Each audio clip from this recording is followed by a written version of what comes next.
আমার মৃত্যুর ভয় দেখাইয়া লাভ নাই ভাই। শহীদি তামান্না অন্তরের মধ্যে নিয়ে এই রাস্তার মধ্যে পা বাড়াইছি।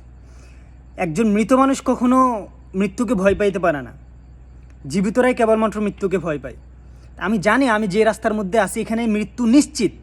আমি এটা জেনেও এই রাস্তার মধ্যে পা বাড়াইছি, কারণ আমার অন্তরের মধ্যে শহীদি তামান্না আছে। আমি শহীদি জজবা নিয়ে কথা বলি, ন্যায়ের পক্ষে কথা বলি, হকের পক্ষে কথা বলি।